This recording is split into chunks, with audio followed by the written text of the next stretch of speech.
I don't know what's happening. We try it then. We'll give it a go. We've got everyone rejoining as well. Okay. So maybe if we can, I'm sorry, Venerable Robina, if we could wait another minute or two. Oh, for sure.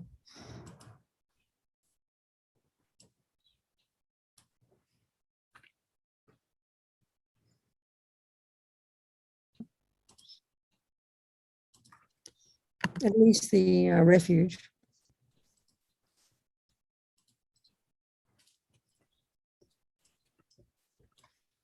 Venerable, All did right. you say you want to go ahead with the refuge prayer?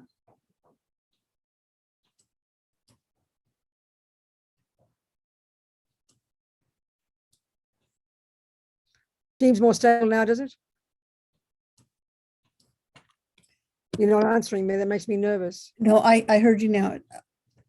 It seems a little more stable. Should we go ahead and Let's go ahead and start the prayer. okay. So, okay, we're thinking, and we just think as usual. We think we're going to listen to these teachings, and that includes me, I promise, so that we can take some tools from it, so we can develop our amazing potential. So finally, that we can be of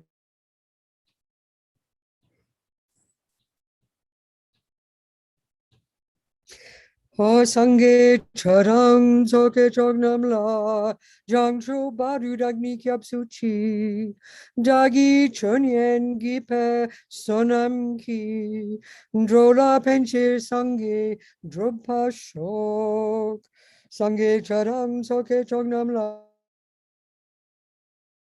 Dagni kyap suchi dagi chonyen gipe sonam ki drola penche sange drupa shok. And just say one more time in English, I'll say my own words. We're saying until we are enlightened, we are going to rely upon the Buddha, the Dharma, and the Sangha. And by the virtue of listening to these teachings, so we can be of benefit to all sentient beings. That's it. Okay. Are we stable still? Everything's okay? Donna? Good, darling.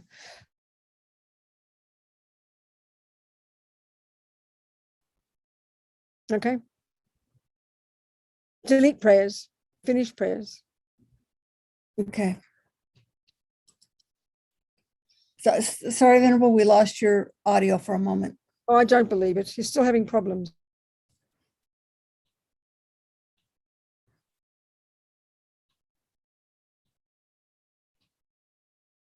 Donna, can't you hear me? You can't hear me, Donna. I can hear you now, but I couldn't hear you for a moment. It's coming in and out. This is no good. We can't continue the class like this.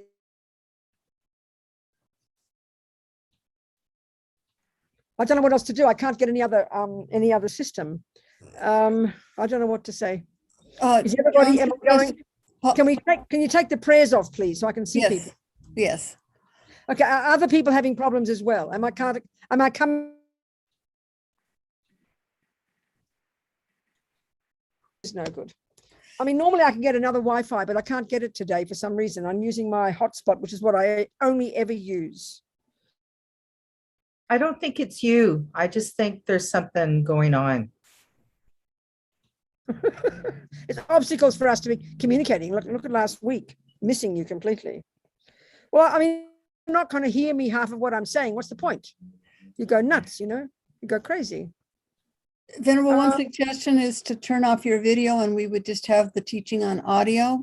Not as satisfying, but we could hear you at least. Well, you don't know you can. Let's see. Let's just try it out. Okay. Delete the video. Is it any better? Can you hear me any better? Can hear you fine right now. Is it better than before? The only difference is I'm still hearing you consistently. So if it breaks up, I'll let you know. So you mean you're hearing me now without a break? Is that everybody? Nod or whatever. Yeah. Now, if I turn the video on, does it suddenly make it more difficult now, does it? Makes it more difficult with the video? It makes it more difficult. Not right now. It's still Not right consistent. now. Now it's consistent. Well, we'll give it a try. And Donnie, you be on the case. And if there's a problem. Okay, you just broke up. You you have froze. to turn your video off and just use audio. It's because your internet connection is a little weak, so you can only use one or the other. Well, we don't know that, Lorna. Possibly it's true, but maybe it's